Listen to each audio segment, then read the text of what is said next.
Perfect. Well, we're going to get started. I want to welcome everyone today to our ETHOSystems continuing webinar series.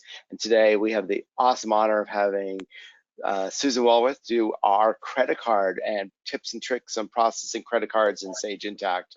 So she spent a lot of time making sure, got a lot of great notes to put together, and we're excited to have her put this together, present this today. You can go to the next slide. So just a couple logistics before we get started. The presentation is going to be about 30 to 45 minutes. The phone lines will be muted during all this time, so please, please, please use the questions features in there. I'll be monitoring that. If there are really good, questions that I can share with the group, I'll definitely interject those into Sue's presentation. Otherwise, I might just respond to you offline within the questions feature within the GoToWebinar. Also, if you want to copy this webinar when you're done, just put your email address in there and I'll make sure you get a copy of the PowerPoint. And then last but not least, before I turn it over to Sue, tomorrow the R4 is being released, so we're really excited about that. We actually do have a webinar tomorrow, and I missed that information. So if you want to sign up for tomorrow's R4 webinar, also put your email address in the chat, the questions, and I'll put in just R4 after that, and I will send you the link to get registered for our R4 webinar tomorrow. So we're staying busy here at Ethos. And then next month we have our popular year-end processing. So we've that one's really popular. In fact, we're getting close to capacity on that one. So we'll talk about all the things you need to do for 1099s and what are some of the recommended modules or processes you should be doing at year-end, pretty much at month-end, but at year-end to close out Sage Intacct. And then you'll see a link there. If you ever go out to our website, ETHOSystems.com, we just had redone our website, and if you go to the blogs area and search for Sage Intacct, you'll see that we're basically posting a blog every other week on Sage Intacct and tips and tricks, things like that, videos. You can also go out to our YouTube channel anytime.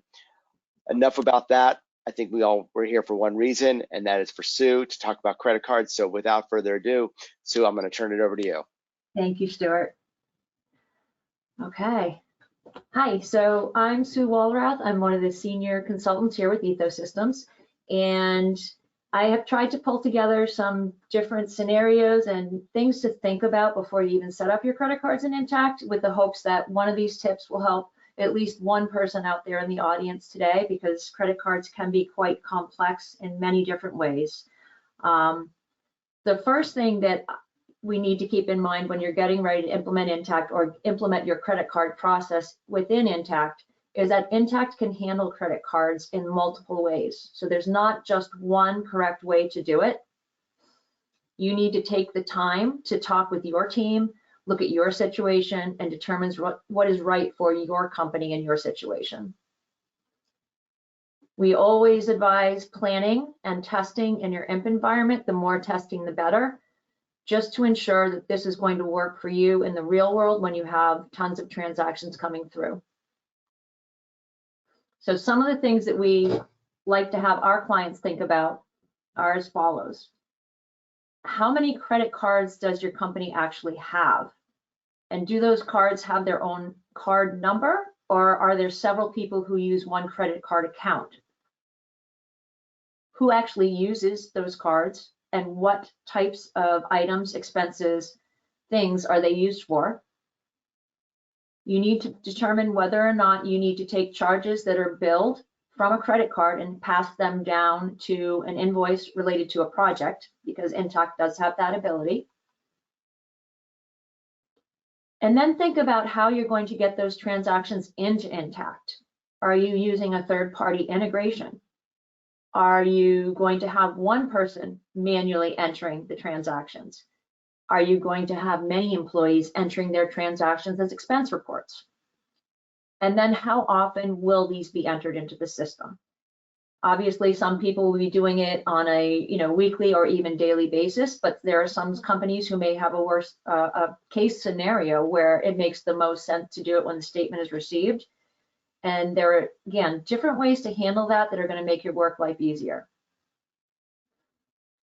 A few other things to consider. Do you pay any accounts payable bills with your credit card? How often do you reconcile your credit card bills? In fact, do you reconcile your credit card bills is a key statement because that's super helpful in certain methods in Intacct. And then do you pay your credit card statements in full every month, or do you partial pay, or I think some companies would call it an advance payment? So looking at all of these different things and talking through your case scenario, there are three basic ways that we would advise handling credit cards in Intacct. And I'm just going to say it could be a combination of any of these methods that work right for your company. There's no real right or wrong. There's just the best way and the easiest way for your situation. One of the main ways that I've seen credit cards handled in Intacct is to set up the credit card in cash management. This works similar to having a bank account, and it tracks your transactions and helps you prepare a reconciliation. So just like with a bank account, you would be reconciling all of your credit card transactions on a regular basis. You can also decide to treat your card statement simply as though it's a more detailed accounts payable bill. So if you get the statement in, you know that there's no real reconciliation process needed, or your process is outside of the system, you may choose to just enter this like you enter a bill with either one expense line offsetting an accrued expense if you have tons of detail, or you can even do it with your AP bill offsetting the individual expense lines. But in those cases, you would just enter the bill directly when you're ready to pay your credit card. You can also simply enter your credit card charges directly into the general ledger. So again, there's these three options. They all act a little differently in the system. Talk with your implementer, talk with your team, have them show you what each one looks like a little bit so that you can get a feel for what's really going to make the most sense for you, because everybody is going to be different. As I mentioned, hybrids.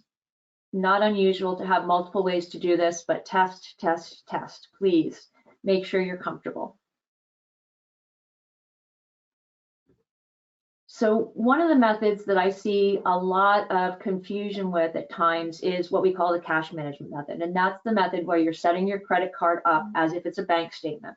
So I wanted to highlight a few things about that method that you need to be aware of as you're implementing, and then a few things to keep your eyes on after you implement. So when you're talking about using the cash management method, you have to have an individual general ledger account for each credit card. So if your chart of accounts cannot handle adding in 50 new numbers because you have 50 cards, that may be a deterrent, but you need to know that that's how it will work in the linking. Similarly, you will need a vendor for every card. So you will need one credit card vendor related to each card. Again, depending on how you work, if you're paying one vendor and several people are using the card, that may not work if you want to have detailed reconciliation. So that may be a case where you'd look at using the AP method or something different. Finally, once you post activity to the general ledger account and that unique vendor, you cannot change either of these. So the minute you have true activity, you can't change. So that's why we recommend testing an IMP. So if you need to change something, you have that ability left in live. You can change it before you start having live transactions. When you use cash management, your credit card liability lives in an account other than AP. And what this means is that you have a credit card liability living on your financials separate from the AP account. So you may not be aging that account the way you're aging the AP. And these are things to think about presentation-wise when you're determining which method to use.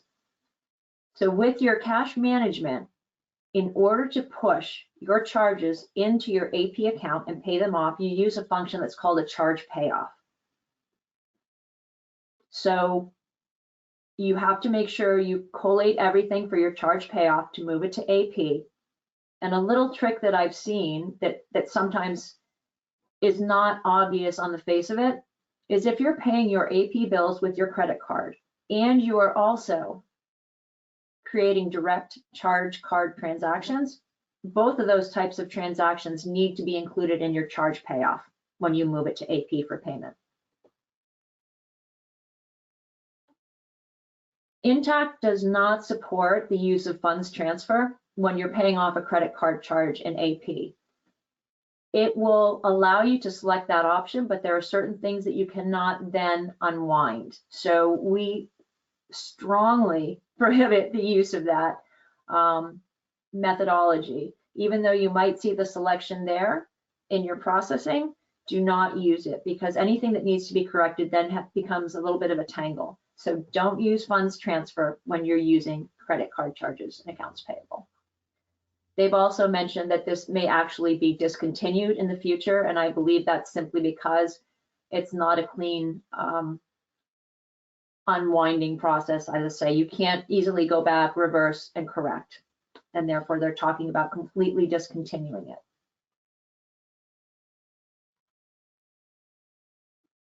Things to think about are the way your AP ledger reporting is going to look when you use the cash management method.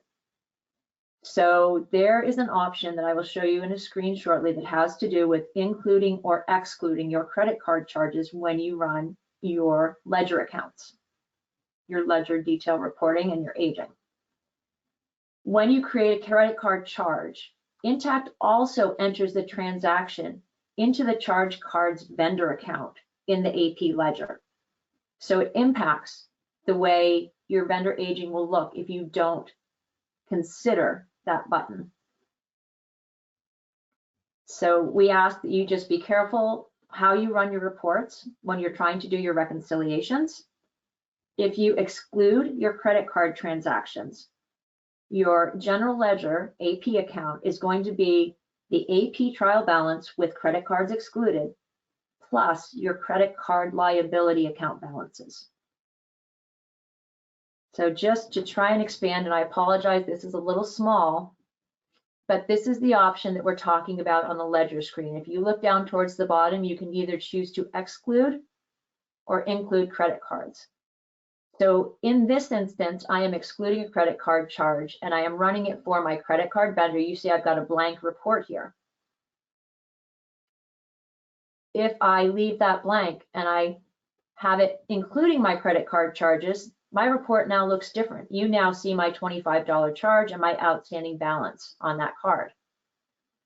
These are things that can make the reconciliation process confusing and eat time when you don't want to. So they're things to be cognizant of when you're running your reports. And one nice way of handling that would be to create memorized reports for your team for month end. And within those reconciliation reports, that you create, indicate excluded or included, or don't even have the version that is improper for your situation. So take the report that you prefer, memorize it, give it a clear name, use that report every time, and then you won't have to worry about flipping back and forth and wondering where you're going to see your balances. There's a lot of detail to this slide, but really what it comes down to is when you use the cash management method, because Intacct is treating your charges as their own little subledger, you cannot see transactions if they are coded in certain ways. And so what this means is when you're processing a credit card charge, it should not be coded to AR, AP, or cash, because that will exclude that from your reconciliation and you will have a nightmare trying to reconcile your accounts, wondering why certain transactions had disappeared. Similarly, advances can have the same effect if you use an AR or an AP advance. Again, they're not going to appear on your reconciliation. So one of the things that we recommend is to just put in place a SMART rule or talk with your implementer to put in a SMART rule to ensure that your credit card charges are not posted to these particular offsets and the account numbers that map to them in your environment. Easiest way to stop this from happening and stop the pain you would go through as a result.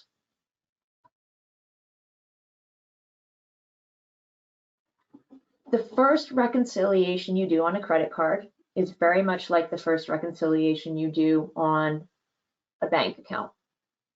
So managing that process is key to avoiding pain. And there are a couple different things you can think about with your implementer as you get ready to do your historical loading. If you need the detail to appear in the credit card reconciliation, we've got a series of steps here that you would want to look at as far as putting your activity in and getting it over into your credit card account so that it appears in the reconciliation. So in this case, it includes historically loading your general ledger activity. So you have your general ledger credit card balance. You create a historical AP bill for your credit card balance. That historical bill does not post to the general ledger. You go into your credit card transactions from there forward and you enter those into your charge cards as normal. And you go and reconcile your charge card, creating a charge payoff for everything that's outstanding on the card for the transactions. And then you're going to add together your AP bill that you loaded historically and your current charge payoff AP bill. And from then on, both will be back in alignment. You would also need a journal entry for the historical AP bill to reclass the debit over to the credit card liability to clean up that account. So those are things you can talk with your team about, and I recommend trying a small sample before you go live to ensure you're comfortable with it, because again, there are other methods that you may find more useful, but this helps you avoid some of the gotchas that we've seen thus far. Another thing we've seen with reconciliations is that credit cards don't cut off clean at month end. That would be far too easy. So you may have a mid-month reconciliation every month. If you find that you're working through your reconciliation and you look at your book balance and it does not agree to your GL balance, the first thing we suggest doing is effectively refreshing the book balance on your reconciliation. So it's refreshing all of your reconciliation data. This is not going to wipe away the work you've done. It doesn't clear already matched transactions or anything like that. It just forces Intacct to go back and look at the book balance and make sure all the transactions are there. The way that you do that is basically keep your reconciliation where it is, but on the main screen where you've entered your cutoff date, say you're cutting off on October 20th, but your month end is a normal calendar of 10/31.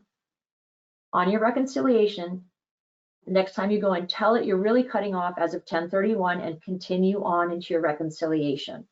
That's going to refresh the data. You can then cancel out, go back in with the correct date, and your GL balance and book balance should match. And this is something that Sage had explained to me, and I wanted to share that with you because that's a common trip up. So it's truly just refreshing the data in your instance.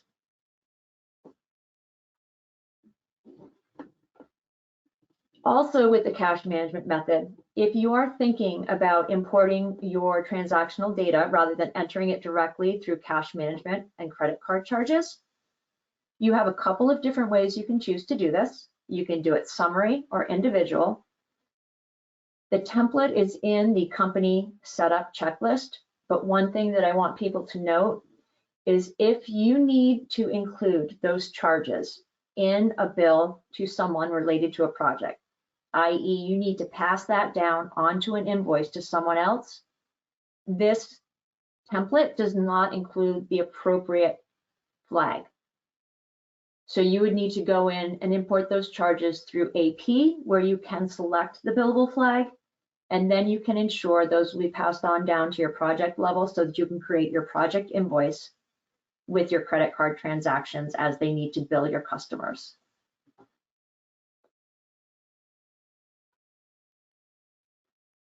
Using the cash management method when you have multiple entities, there's something that we need to keep in mind, which is you have to assign a location on the charge card setup. When you make a payment with the funds that are drawn on a credit card account for an AP bill, Intacct is going to refer to the location on the setup screen. It's going to override whatever you chose in AP, and the liability account is going to live wherever you told it that credit card lives. So just be cognizant if you are using credit cards in multi-entities and assigning location, that your location in the end is lining up with where you expect it. So you want to keep those consistent and pass through if you have to. Some other things just to keep in mind. These are a couple of common questions. When you set up credit cards at the entity level and the user is restricted to that entity level, they can still reconcile the credit card. The credit card will be reconciled at the entity wherever it is created. So this has to do with, similar to bank accounts, you have the option to create things at the top or entity level. When you are in multi-entity, just make sure you think about where you're creating your credit cards, similar to how you think about where you're going to create your bank accounts. So if my credit card is set up at the top and my user cannot see the top, they are not going to be able to reconcile that credit card. So created at the top level, the user has to have top level access to perform the reconciliation. Created at the entity level, they do not. So just things, again, to keep in mind with the setup, and these would appear as you're testing, hopefully, and testing your user authorities.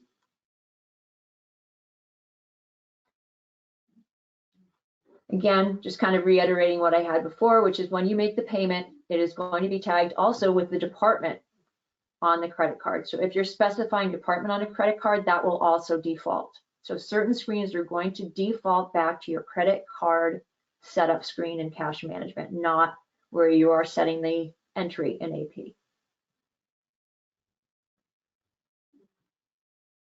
If you are making advance payments on your credit card, there are some things to think about. Creating a negative charge is one way to handle it. So you would create a, debit your credit card liability and credit the pass-through as if you are mentioned here, creating a negative charge. Create the charge payoff, and then you should be able to validate that the AP aging is correct. You create a journal entry to move it from the pass-through account to the cash account to clear that out. And then continue creating your normal credit card charges in cash management, do your reconciliations, do your charge payoffs. And then when you get into your AP bills is where you would apply the credits as needed as you make your payments.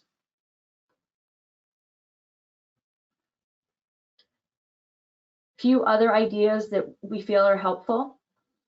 If you're paying AP bills by credit card, consider creating either a new vendor type or consider indicating on the vendor that the preferred method of payment is a credit card.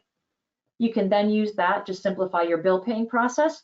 You can create a filter in your pay bill screen that would show only those vendors that prefer being paid by credit card. So just to save yourself time and confusion, that would be a very easy way to see the credit card payments that you should be using for your AP bills. Other ideas are writing some custom reports to allow you to easily view your credit card charges wherever they live. So custom reports in Intacct are quite user-friendly once you get in play. So consider, playing around with a custom report to give you your detail in one location. You can add a filter by credit card and simplify the screens that you have to click through to do your reconciliation. You can also ask your implementer if you want, if they have anything they suggest or anything they may have already prepared that they can share with you. Consider using another journal type for your credit card charges. So in the setup process, when you're working with your implementers, they are adding in different journal types for you, AP journal, GJs, general journals. We suggest creating some sort of credit card journal, CCGA, CC, whatever you like, but that will make it very, very visible on your transactions where that activity is coming from and which you're recording as a true credit card charge. You can then trigger that when you set up your card and cash management so that everything that posts through there is posted through this CCJ, and then you can use that for filtering anywhere you have the journal type. Also, just a heads up, if your card has, quote, expired, so you haven't updated your expiration date in Intacct, there are certain screens where you will no longer see the option to use that card. First thing to check would be, did I update any expiration dates that may have changed or may have passed? Usually that resolves that issue. And that's it. So a number of different things to think about. Really strongly suggest, though, that you do a little bit of playing as you're looking at setting up your credit cards. An option that I didn't get into too much detail in here, but that you can talk to your implementer about is also if you have employees who are using credit cards and they are going to be the team that are entering the charges, consider setting up a special type of expense report. And then you can use that to create the detail that you need to pay your AP bill with. And then you can have all the employees touching the system rather than one person trying to catch up on that. Again, many different options, many different ways. I'm sure there are many other creative ways people have found, but be flexible, look at what you have, and try and be realistic about how much activity you truly have in your instance, because those are the things that'll be the gotcha in the first month of go live. When you go from your sample of maybe 10 or 20 transactions to a true life of 500, it can feel very different. So that's the presentation. Does anybody have any questions?